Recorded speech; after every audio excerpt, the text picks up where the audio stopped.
Hello दोस्तों, स्वागत है आप सभी का हमारे यूट्यूब चैनल ज्ञान गंगा पे। आज हम अपनी इस क्लास में रिट मेंस यानी थर्ड ग्रेड एग्ज़ाम जो कि जनवरी 2026 में होने वाला है, उसके सिलेबस में आए हुए आर्ट कल्चर जो हैं उसके जो भी टॉपिक्स हैं उन टॉपिक्स का हम एक एक टॉपिक को रोज़ पढ़ेंगे आज से, है ना। आज हम अपनी इस राजस्थान आर्ट और कल्चर में राजस्थान के लोक देवता वाला टॉपिक लेकर आए हैं। राजस्थान की लोक देवता जो कि पिछली रीट मेंस हुई थी थर्ड ग्रेड वाली, उसमें ये टॉपिक था। हालांकि बोर्ड के द्वारा अभी रीट मेंस का सिलेबस जारी नहीं किया गया है 2026 वाला, लेकिन पिछला जो रीट हुआ था रीट मैथ्स थर्ड ग्रेड वाला, उसमें जो टॉपिक्स थे उन्हीं के आधार पर हम तैयारी स्टार्ट कर लेते हैं, है ना। तो आज हम टॉपिक लेकर आए हैं अपने राजस्थान के लोक देवता, जिसमें आज हम राजस्थान के जो जो भी प्रमुख लोक देवता हुए हैं उनके बारे में पढ़ेंगे, ठीक है ना। चलिए हम अपनी क्लास को स्टार्ट करते हैं। लोक देवता, पहला प्रश्न ये उठता है कि लोक देवता कौन होते हैं, है ना। तो लोक देवता आप किसे कहेंगे, ठीक है। तो वे महापुरुष, लोक देवता कोई मतलब देवता नहीं थे, वह भी अपने जैसे ही इंसान थे, लेकिन उन्होंने क्या किया कि लोगों की हेल्प की, लोगों की मदद की, लोगों की सहायता की, है ना। लोगों के बीच रहकर उन्होंने अच्छे अच्छे कार्य किए, ठीक है, जिस कारण वह लोगों में लोकप्रिय हो गए। और लोगों में लोकप्रिय होने के कारण ही उन्हें लोक देवता कहा गया। समझ में आया लोक देवता। अब हम पढ़ते हैं लोक देवता की श्रेणियाँ, ठीक है। लोक देवता की भी बहुत सारी श्रेणियाँ हैं, अलग अलग तरह की श्रेणियाँ हैं लोक देवता की। कौन कौन सी है देखते हैं हम, ठीक है। श्रेणियों में हम देखें तो बहुत सारे ऐसे लोक देवता हैं जिन्हें पीर कहा जाता है ना। बहुत सारे ऐसे लोक देवता हैं जिन्हें जुंजार कहा जाता है ना, जुंजार। और बहुत सारे ऐसे लोक देवता हैं जिन्हें खरा मामा कहते हैं हम, है ना। इसके अलावा खवी खवी भी एक प्रकार के लोक देवता की श्रेणी है ना। तो सबसे पहला हमारा प्रश्न उठता है कि पीर लोक देवता कौन होते हैं, है ना। पीर ऐसे लोक देवता जिनको हिंदू धर्म और मुस्लिम धर्म, दोनों धर्मों के लोग जिनको पूजते हैं उन्हें हम कहते हैं पीर, है ना। पीर उन लोक देवताओं को कहते हैं, है ना। पीर उनको कहते हैं जिन्हें हिंदू और मुस्लिम दोनों धर्म के लोग पूजते हैं, है ना। हिंदू और मुस्लिम दोनों धर्म के लोग पूजते हैं, हिंदू भी पूजते हैं और मुस्लिम दोनों पूजते हैं, है ना। ऐसे लोक देवता कौन से लोक देवता कहलाते हैं, पीर कहलाते हैं। क्लियर है। पंच पीर, पांच पीर प्रसिद्ध हैं, है ना। पंच पीर के नाम से पांच पीर विख्यात हैं। अब वो पंच पीर कौन कौन से हैं, पंच पीर में अगर हम देखें, है ना, तो पंच पीर कौन कौन से हैं। तो पंच पीर में नाम आपको देखने को मिलेंगे, पांच पीर हैं। कौन कौन से हैं, रामदेव जी हैं, ठीक है। और आपको देखने को मिलेंगे पाबू जी, आपको देखने को मिलेंगे गोगा जी, आपको देखने को मिलेंगे हड़बू जी, आपको देखने को मिलेंगे मेहा जी मांगलिया, मेहा जी मांगलिया। तो ये कुछ पंच पीर हैं, है ना। 5 पीर जिन्हें कहते हैं, जिनमें रामदेव जी हैं, पाबू जी हैं, गोगा जी हैं, हड़बू जी हैं, मेहा जी, मांगलियाँ हैं, है ना। तो ये पंच पीर की श्रेणी में गिने जाते हैं। वहीं दूसरे नंबर पर हमें देखने को मिलते हैं जुंजार। जुंजार किन्हें कहते हैं? ऐसे लोग देवता जिन्होंने गायों की रक्षार्थ अपना बलिदान दे दिया, है ना, जिन्होंने गायों की रक्षा के लिए अपने प्राण न्यौछावर कर दिए, ऐसे लोग देवता क्या कहलाएं? जुंजार कहलाएं, है ना। गायों की रक्षार्थ अपने प्राण न्यौछावर कर दिए, वह लोग देवता कौन से कहलाएं? वह लोग देवता कहलाएं जुंजार। ठीक है। जुंजार में ऐसे कौन से लोग देवता है जिन्होंने गायों की रक्षा की? उनमें हम देखें तो तेजा जी का नाम हमें देखने को मिलता है, हमें नाम देखने को मिलता है पाबू जी का, है ना। ऐसे बहुत सारे लोग देवता हैं जिन्होंने गायों की रक्षा की और गायों की रक्षार्थ अपने प्राणों के बलिदान दिया। ठीक है। अगले आते हैं खारा मामा। खारा मामा कौन से लोग देवता होते हैं? ऐसे लोग देवता जिन्हें किसी न किसी पशु की बलि दी जाती हैं, वह खारा मामा कहलाते हैं। और खारा मामा में एकमात्र लोक देवता हमें देखने को मिलते हैं जिनका नाम हमें देखने को मिलता है मामादेव। ठीक है। मामादेव। मामादेव ऐसे लोक देवता हैं जो एकमात्र खारा मामा के नाम से विख्यात हैं। ठीक है। इनका एकमात्र मंदिर जो है वह शोलड़ा सीकर में बना हुआ है।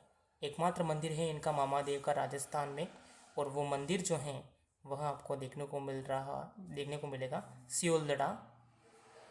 सियोलदड़ा सीकर। ठीक है। यहाँ पर आपको मामादेव का एकमात्र मंदिर देखने को मिलेगा। ठीक है। फिर आते हैं खवी। खवी किन्हें कहते हैं? ऐसे लोग देवता जो अपने क्षेत्र विशेष में प्रसिद्ध होते हैं उन्हें हम खवी कहते हैं, है ना। जो क्षेत्र विशेष में प्रसिद्ध होते हैं, जिनको क्षेत्रपाल भी कह सकते हैं हम, जिनको भूमिया जी भी कह सकते हैं, है ना। जो लोग देवता क्षेत्र विशेष में प्रसिद्ध होते हैं, क्षेत्र विशेष में प्रसिद्ध, उन्हें हम क्या कहते हैं? खवी। जिन्हें हम भूमिया जी भी कह सकते हैं, तो जिन्हें हम क्षेत्रपाल भी कह सकते हैं। इसके अंतर्गत आने वाले लोक देवता में जैसे बात करते हैं आलम जी। तो आलम जी क्षेत्र विशेष के लोक देवता हैं, है ना, जो बाड़मेर के प्रसिद्ध हैं, है ना। तो आलम जी बाड़मेर के प्रसिद्ध हैं। ठीक है। तो ये क्षेत्र विशेष क्षेत्रपाल हो गए। क्षेत्र विशेष के जो लोक देवता होते हैं वो क्षेत्रपाल कहलाते हैं। तो आलम जी कौन से हो गए? बाड़मेर के प्रसिद्ध हैं, तो ये क्षेत्रपाल हो गए। ठीक है। तो ये थी देवताओं की श्रेणियाँ। अब हम एक एक देवता के बारे में पढ़ेंगे, है ना। तो हम सबसे पहले कौन से लोक देवता लें? हम सबसे पहले रामदेव जी ले लेते हैं, चलो, है ना। तो अब हम पढ़ेंगे रामदेव जी के बारे में। हम अपनी इस क्लास में जैसे बहुत सारे लोक देवता हैं, उनकी क्या है कि वो बहुत सारी कहानियाँ प्रचलित हैं। तो हम अपनी इस क्लास में कहानियों की चर्चा न करके हम फैक्ट टू फैक्ट चीज़ें यहाँ पर बताएंगे, है ना। तो रामदेव जी के बारे में सबसे पहले हम बात करते हैं। ठीक है। तो सबसे पहले आपको पता होना चाहिए इसमें कि रामदेव जी का जो जन्म है वह कब हुआ। ठीक है। तो रामदेव जी का जन्म भाद्रपद शुक्ल द्वितीया को हुआ। रामदेव जी का जन्म भाद्रपद शुक्ल द्वितीया, जिसे हम कौन से बीज? बाबेरी बीज कहते हैं। इस दिन हुआ ना रामदेव जी का जन्म, बाबेरी बीज, है ना। इसी दिन तो रामदेव जी का जन्म हुआ, भाद्रपद शुक्ल द्वितीया के दिन, बाबेरी बीज के दिन। ठीक। कहाँ पर हुआ? कहाँ? तो ये हुआ उंड कश्मीर। तहसील आपको देखने को मिलेगी शिव, जिला आपको देखने को मिलेगा बाड़मेर। यहाँ पर हुआ रामदेव जी का जन्म। ठीक है। रामदेव जी के पिताजी का नाम क्या देखने को मिलता है? पिताजी का नाम आपको देखने को मिलता है अजमल जी। माता का नाम आपको देखने को मिलता है मेणा दे। पत्नी का नाम आपको देखने को मिलता है नेतल दे। ठीक है, पिताजी का नाम अजमल जी, माता का नाम मीणा दे और पत्नी का नाम आपको देखने को मिलेगा इसमें नेतल दे। फिर इनको अवतार किनका माना जाता है? रामदेव जी जो हैं इनको अवतार किसका माना जाता है? इनको अवतार माना जाता है भगवान श्री कृष्ण का। ठीक है, इनके भाई का नाम आपको देखने को मिलता है वीरमदेव। ठीक है, तो इनके भाई का नाम क्या हो जाएगा? वीरमदेव। और इनकी बहन का नाम आपको देखने को मिलता है सुगनाबाई, है ना। इनकी एक बहन है, बहन का नाम आपको देखने को मिलता है सुगनाबाई। वैसे इनकी एक धर्म बहन भी थी, आपको याद रखनी है, नाम आपको देखने को मिलेगा डालीबाई मेघवाल। ठीक है, धर्म बहन का नाम आपको देखने को मिलेगा, इनकी धर्म बहन का नाम था डालीबाई मेघवाल जाति से थी ये। ठीक है, अगला है इनके गुरुजी का नाम। तो गुरुजी का नाम आपको क्या देखने को मिलता है? गुरुजी का नाम देखने को मिलता है बालीनाथ जी। इनके गुरु कौन थे? बालीनाथ जी। इनके गुरुजी का नाम आपको देखने को मिलेगा बालीनाथ जी। इनके घोड़े का नाम आपको देखने को मिलेगा लीला जी। तो इनका घोड़ा कौन सा हो जाएगा? लीला घोड़ा। ठीक है, घोड़े का नाम आपको क्या देखने को मिलेगा? लीला। क्लियर है? इनके उपनाम की अगर हम बात करते हैं, है ना, तो इनको कहा जाता है पीरों के पीर जी। इनको कहा जाता है पीरों के पीर। ठीक है, इनको कहा जाता है रामसा पीर। इनको कहा जाता है समाज सुधारक लोक देवता। समाज सुधारक लोक देवता। और इनको कहा जाता है कुष्ठ रोग के निवारक देवता। एक रोग होता है कुष्ठ रोग, उसके निवारक लोक देवता के रूप में भी इनको जाना जाता है। ठीक है, तो ये तो इनके उपनाम हो गए। अब हम बात करते हैं इनके प्रमुख पूजा स्थलों की, प्रमुख मंदिरों की, है ना। तो आप जानते हैं कि इनका जो मुख्य मंदिर है रामदेव जी का, ठीक है, रामदेव जी का जो मुख्य मंदिर है वह कहाँ पर है? तो आप जानते हैं कि जो रामदेव जी हैं इनका मुख्य मंदिर आपको देखने को मिलेगा रुणीचा, है ना। रुणीचा कौन से जिले में आता है? जैसलमेर। तो रुणीचा जैसलमेर में आपको जो है इनका मुख्य मंदिर देखने को मिलेगा। साथ ही आपको ये जो रुणीचा है ना, यहाँ पर मेला भी बढ़ता है प्रतिवर्ष। मेला कब बढ़ता है? मेला जिस दिन इनका जन्म हुआ, है ना, तो मेला बढ़ता है यहाँ पर प्रतिवर्ष। और वो बढ़ता है भाद्रपद शुक्ल द्वितीया से लेकर के, भाद्रपद शुक्ल द्वितीया से एकादशी तक इनका मेला बढ़ता है। ठीक है, भाद्रपद शुक्ल द्वितीया से लगा करके एकादशी तक रुणीचा जैसलमेर में इनका मेला बढ़ता है। अभी हमने रामदेव जी की एक बहन का नाम पढ़ा था डालीबाई मेघवाल, है ना। तो ये जो डालीबाई मेघवाल है ना, डालीबाई मेघवाल जो है, डालीबाई मेघवाल ने जब रामदेव जी ने जब समाधि ली थी, उसे एक दिन पहले ही इन्होंने समाधि ली थी, है ना। तो ये जो स्थान है ना रुणीचा जैसलमेर, यहाँ पर इन डालीबाई का कंगन स्थित है। ठीक है, डालीबाई का कंगन बनाया गया है यहाँ रुणीचा स्थल पर, है ना। तो जो रुणीचा स्थान है ना, यहाँ पर डालीबाई का कंगन बनाया गया है। यहाँ पर डालीबाई का कंगन है, डालीबाई का कंगन बनाया गया है। क्लियर है? यहाँ पर डालीबाई का कंगन बनाया गया है। ठीक, अगला है, अगले में अगर हम देखें तो ये तो था इनका मुख्य मंदिर जो कि रुणीचा जैसलमेर में है। इसके अलावा रामदेव जी के बहुत सारे और अन्य मंदिर भी हैं। वह कहाँ कहाँ स्थित हैं वो हम देख लेते हैं। जैसे एक मंदिर आपको देखने को मिलेगा सुरताखेड़ा में, ठीक है। सुरताखेड़ा, सुरताखेड़ा कहाँ पर आता है? चित्तौड़गढ़। यहाँ पर आपको एक मंदिर देखने को मिलेगा। इसके अलावा आपको देखने को मिलेगा हल्दीना में, हल्दीना, हल्दीना कहाँ पर आता है? अलवर में, तो यहाँ पर एक मंदिर आ जाएगा आपका। फिर आपको देखने को मिलेगा उंड कश्मीर में, जहाँ पर रामदेव जी का जन्म हुआ, तो वहाँ पर भी इनका मंदिर है। तो उंड कश्मीर बाड़मेर में आता है, ठीक है। तो यहाँ पर भी इनका एक मंदिर देखने को मिलेगा। साथ ही मसूरिया जोधपुर, यहाँ पर भी इनका मंदिर देखने को मिलेगा, ठीक है। मसूरिया जोधपुर, ठीक है, यहाँ पर भी आपको मंदिर देखने को मिलेगा। तो ये तो थे रामदेव जी के प्रमुख प्रमुख मंदिर, ठीक है। अब हम बात करते हैं रामदेव जी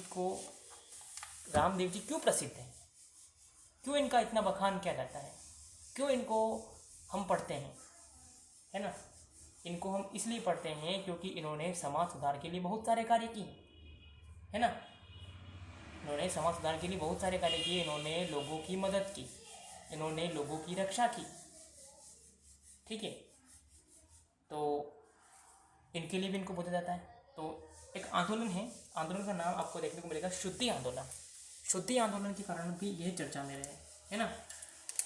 शुद्धि आंदोलन,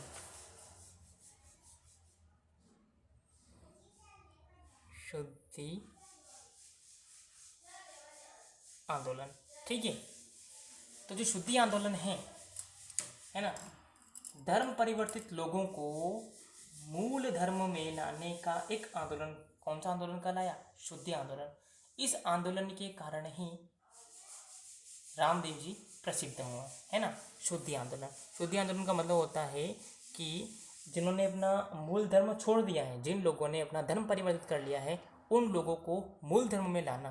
कौन सा आंदोलन कहलाया? शुद्धि आंदोलन। शुद्धि आंदोलन के जनक के रूप में आपको कौन देखने को मिलते हैं? रामदेव जी, है ना। तो जनक के रूप में तो आपको देखने को मिलते हैं रामदेव जी। और शुद्धि आंदोलन का मतलब ही है कि धर्म जिन्होंने परिवर्तित कर दिया, है ना, कि धर्म परिवर्तित लोगों को मूल धर्म से जोड़ना, परिवर्तित लोगों को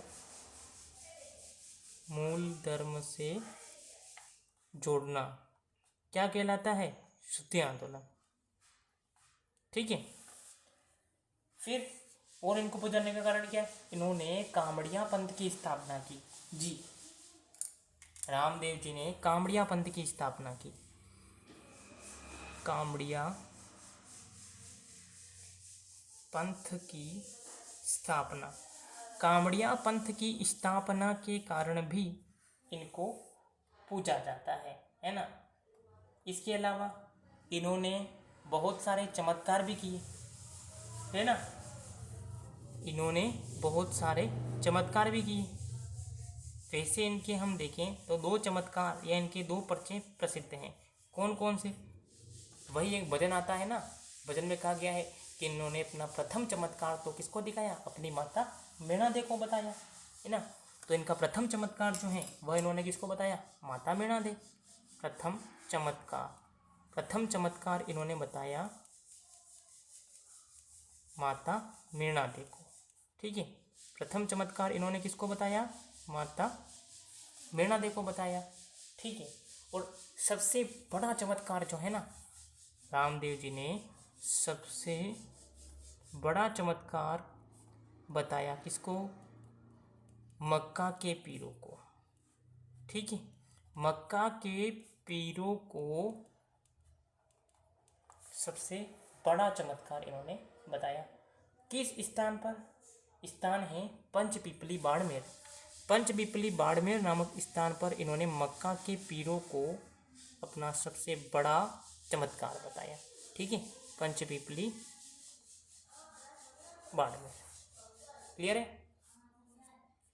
पंचपीपली बाड़मेर। फिर और अगर बात करें तो इन्होंने भैरव राक्षस का वध किया था। जी, भैरव राक्षस का वध, भैरव राक्षस का वध। इन्होंने भैरव राक्षस का वध किया। भैरव राक्षस का वध करने के कारण ही इतने पूजनीय हो। इन्होंने भैरव राक्षस का वध करके वहाँ के लोगों की रक्षा की। भैरव राक्षस का वध इसने कहाँ किया? रामदेव जी ने भैरव राक्षस का वध कहाँ पर किया था? भैरव राक्षस का वध किया था इन्होंने सातलमेर कस्बे में, है ना, सातलमेर, जिसको वर्तमान में क्या कहा जाता है? पोखरण। यहाँ पर इन्होंने भैरव राक्षस का वध किया, ठीक है, और लोगों की रक्षा की। तो ये थे इनके कुछ कारण जिनको कारण इनको पूजा जाता है, ठीक है। अब हम इनसे जुड़ी हुई कुछ महत्वपूर्ण शब्दावलियों की बात कर लेते हैं। इनसे जुड़ी हुई कुछ महत्वपूर्ण शब्दावलियां हैं, ठीक है। वो कौन कौन सी है? महत्वपूर्ण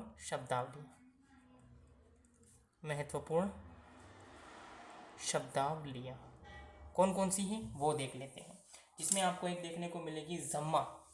जम्मा क्या होता है? एक शब्दावली आपको देखने को मिल रही होगी, जम्मा। जम्मा का मतलब क्या होता है? जम्मा का मतलब होता है, जम्मा क्या है? एक प्रकार का क्या है? जागरण, ठीक है। तो जम्मा क्या हो गया? एक प्रकार का जागरण हो गया। एक शब्दावली आपको देखने को मिल रही होगी गीत। रामदेव जी को जो गीत होते हैं वो क्या कहलाते हैं? ब्यावले, है ना। रामदेव जी के जो मेघवाल जाति के भक्त होते हैं, मेघवाल जाति के भक्त, उनको क्या कहा जाता है? रामदेव जी के मेघवाल जाति के भक्तों को कहा जाता है ऋषियां, है ना।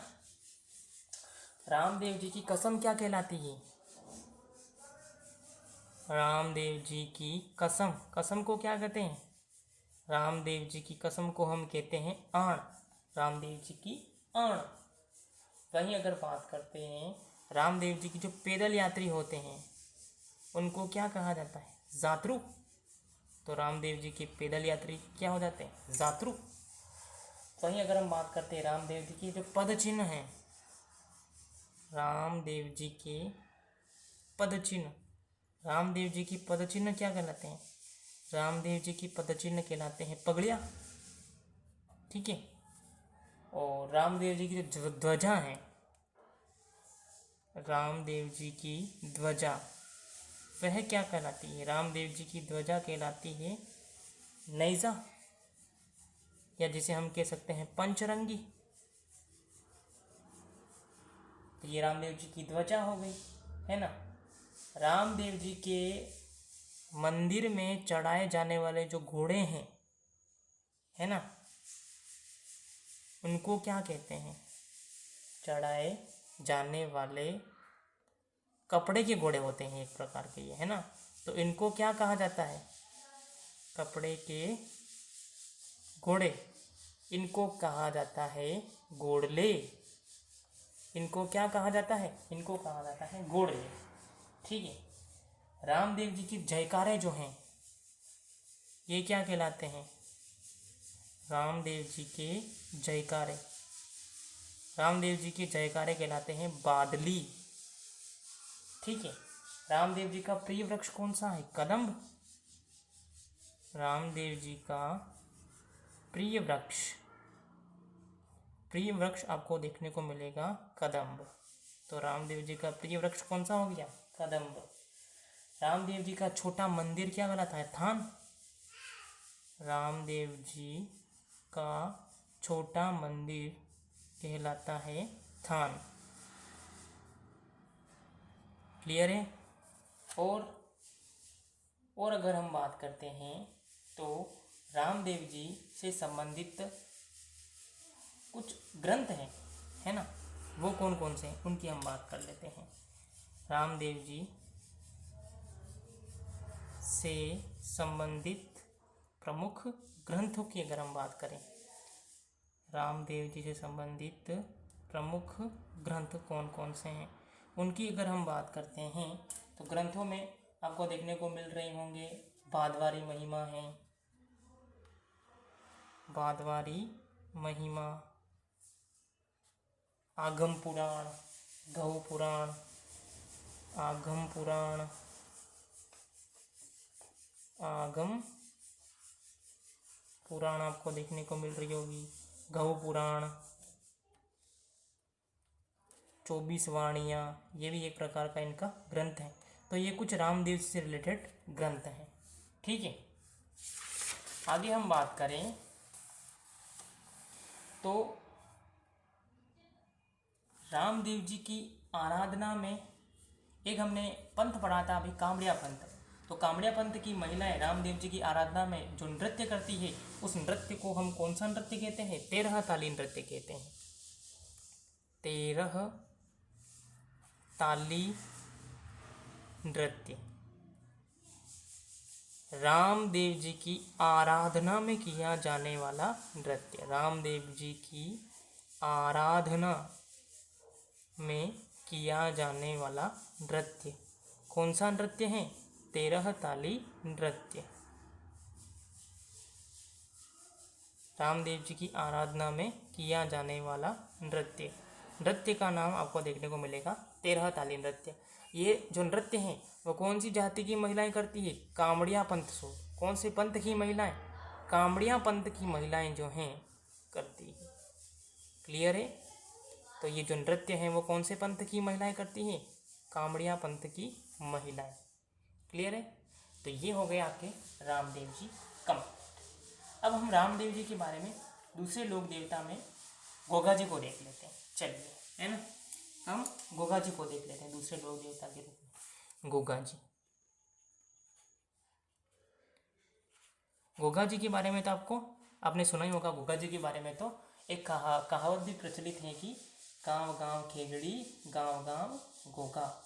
चलिए शुरुआत करते हैं हम गोगा जी के बारे में। गोगा जी का जन्म कब हुआ? पहला प्रश्न, जन्म हुआ 1003 ईस्वी। कहाँ पर हुआ? ददरेवा चूरू में। 1003 ईस्वी में हुआ और ये हुआ ददरेवा चूरू, गोगा जी का जन्म। ठीक, गोगा जी के पिता का नाम आपको देखने को मिलता है जेवर सिंह।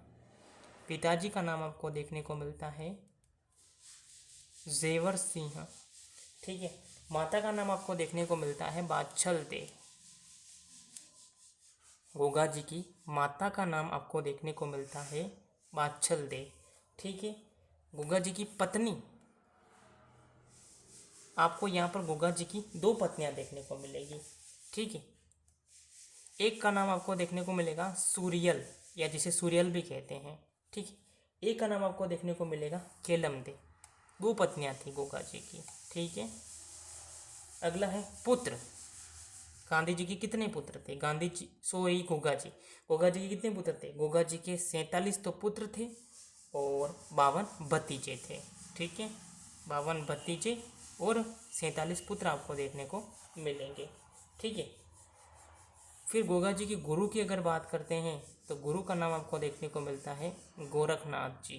तो गोगा जी के गुरु जी कौन हो जाएंगे? गोरखनाथ जी। फिर गोगा जी के 2 मौसेरे भाई भी आपको देखने को मिलते हैं, 2 मौसेरे भाई।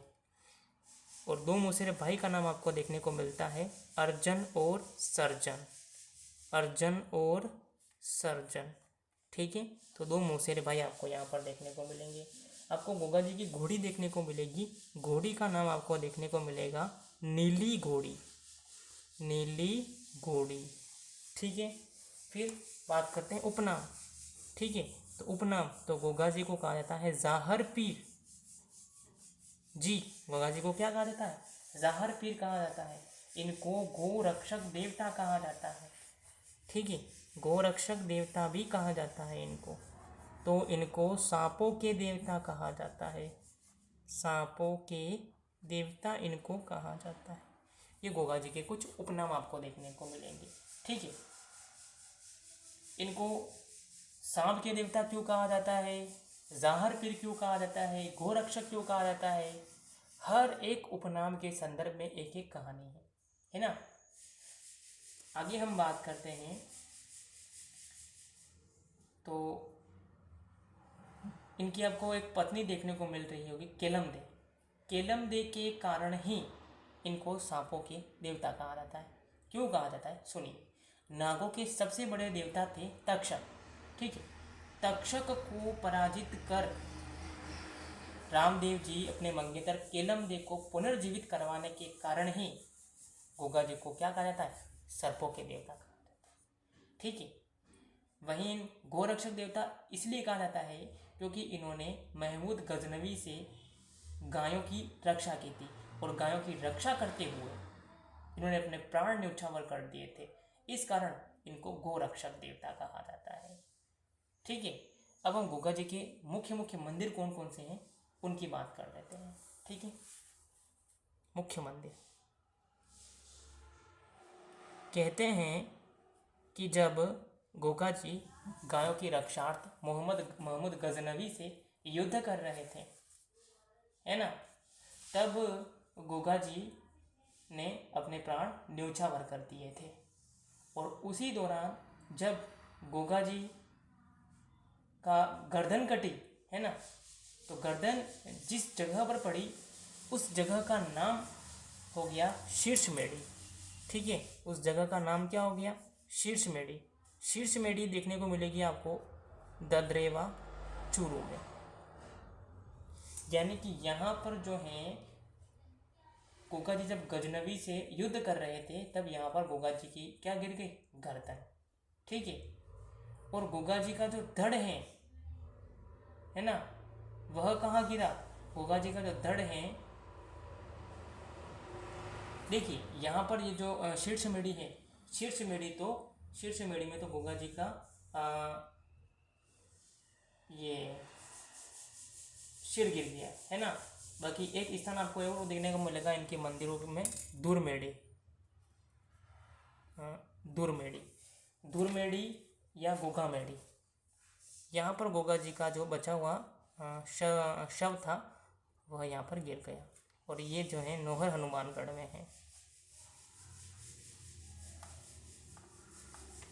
नोहर हनुमानगढ़ में है। क्लियर है, ठीक है। ये दूरमेढ़ी या गोगामेढ़ी स्थान है। यहाँ पर ये जो मंदिर है, मंदिर की आकृति है मकबरे नुमा। मंदिर की आकृति किस प्रकार की है, यहाँ पर मंदिर की आकृति है मकबरे नुमा।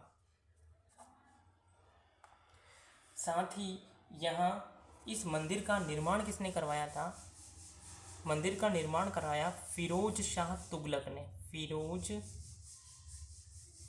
शाह तुगलक ने। तो इस मंदिर का निर्माण किसने करवाया, फिरोज शाह तुगलक ने। ठीक है, वापिस इस मंदिर का आधुनिक निर्माण भी करवाया गया जी, और वो आधुनिक निर्माण करवाया महाराजा गंगा सिंह ने। आधुनिक निर्माण किसने करवाया, आधुनिक निर्माण करवाया महाराजा गंगा सिंह ने।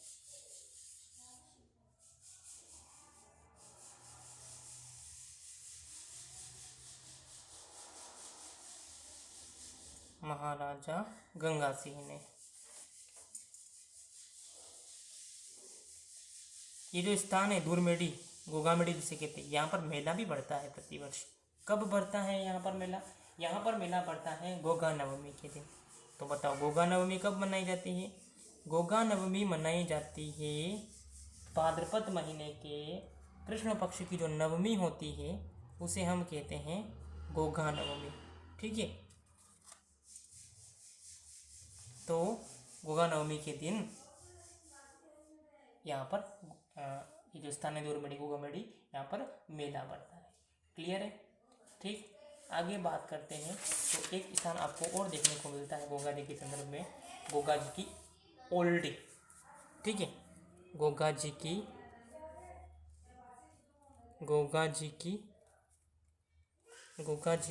ओल्डी, गोगा जी की ओल्डी। और गोगा जी की ओल्डी आपको देखने को मिलेगी, ये देखने को मिलेगी आपको किलोजों की ढाणी। और किलोजों की ढाणी जो है वह है जालोर में। ठीक है, यहाँ पर आपको देखने को मिलेगी गोगा जी की ओल्डी। क्लियर है। आगे बात करें तो ये तो थे अभी हमने पढ़े जो कि रामदेव जी के मुख्य पूजा स्थल। ठीक है, रामदेव जी के मुख्य मंदिर जहाँ जहाँ पर है वहाँ। ठीक है, अब हम आगे और पढ़ते हैं, जैसे अगर पूछें कि गोगा जी का प्रिय वाद्य यंत्र कौन सा है, ठीक है, गोगा जी का वाद्य यंत्र, तो गोगा जी का वाद्य यंत्र आपको देखने को मिलेगा डेरू। क्या है? डेरू। गोगा जी का वाद्य यंत्र कौन सा हो जाएगा? डेरू। गोगा जी का वाद्य यंत्र, ये जो वाद्य यंत्र है ना, ये सबसे प्रिय वाद्य यंत्र है उनका, गोगा जी का। गोगा जी का सबसे प्रिय वाद्य यंत्र जो है आपको देखने को मिलेगा डेरू। गोगा जी का नृत्य अगर हम बात करते हैं तो गोगा जी का नृत्य देखने को मिलता है सांकड़ नृत्य।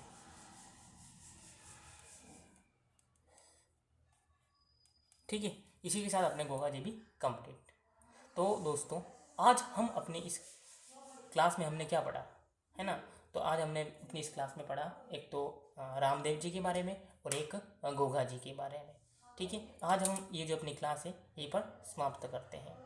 समाप्त करने से पहले मैं आपको बताना चाहता हूँ कि ये हमारा जो वीडियो है, ये वीडियो का फर्स्ट पार्ट है। पार्ट 2 और पार्ट 3 भी आगे अपने जिस प्रकार की मांग होगी वैसे आगे आएंगे और लोक देवता के बारे में। ठीक है, और जो हैं और भी बहुत सारे टॉपिक अगर आप हमसे पढ़ना चाहते हैं तो आप कमेंट बॉक्स में सुझाव भेज सकते हैं। और एक बात और कि अगर आपको ये वीडियो अच्छा लगता है तो आप हमारे इस वीडियो को लाइक कर दीजिए और हमारे चैनल को सब्सक्राइब कर दीजिए और आप अधिक से अधिक दोस्तों को शेयर कर दीजिए ताकि हमारी जो वीडियो है ये ज़रूरतमंद बच्चों को पहुंच सके और वह अपने जीवन में आगे बढ़ सकें, सफल हो सके। धन्यवाद।